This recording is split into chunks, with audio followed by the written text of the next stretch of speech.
Dhurandhar 2 the revenge అనేటటువంటి ఒక cinema Aditya Dhar direction లో మరి గతంలో కూడా యూరి ది సర్జికల్ స్ట్రైక్ అనే సినిమా వారు తీశారు.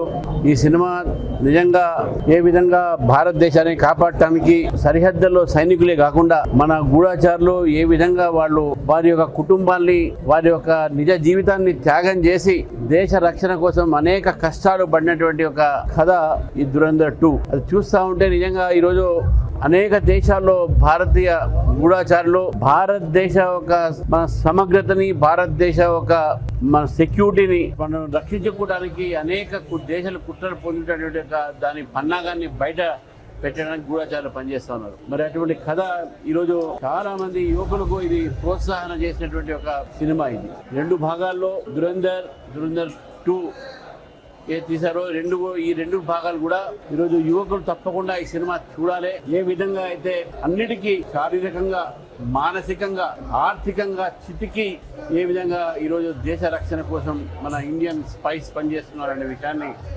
ఈ సినిమాలో మనకు కనబడుతుంది. ముఖ్యంగా ఈ సినిమాలో డీమానిటైజేషన్ ఎందుకు వచ్చింది అనే విషయాన్ని స్పష్టంగా చెప్పడం జరిగింది. పాకిస్తాన్ నుంచి కొన్ని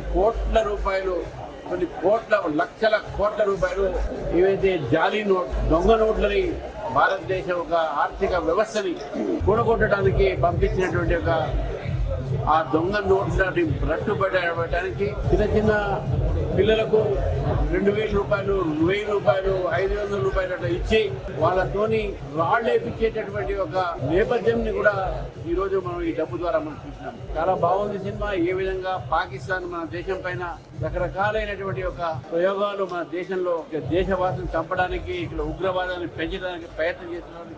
సినిమా బాగా చూపెట్టాను కాబట్టి ఈ యొక్క సినిమా తీసినటువంటి ఒక బృందానికి నేను ముందుగా అభినందన తెలుపుతూ మరి హైదరాబాద్లో ఆడుతుంది కాబట్టి ముఖ్యంగా కాలేజ్ యువకులందరూ కూడా ఈ సినిమా చూడాలి.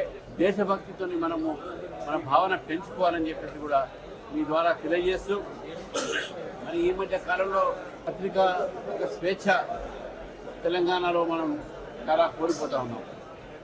ఏదైనా ఒక ఛానల్ ఏదైనా రాజకీయంగా ఎవరి మీద చెప్పినా కూడా దానికి ఒక పద్ధతి ఉంటుంది. దాన్ని ఒక నిరసన తెలుపడానికి ఆ ఒక యజమానాన్ని భయపెట్టడం ఆ ఛానల్స్ ని భయపెట్టడం అనేది ఇది పద్ధతి కాదు. ఇది ప్రజాస్వామ్య పద్ధతిలో ఇది భారతీయ జనతా పార్టీ ఏదైతే ఛానల్స్ పైన ఏదో అటాక్ ప్రయత్నం చేస్తా ఉన్నారో అటువంటి ప్రయత్నాన్ని ఖండిస్తాం.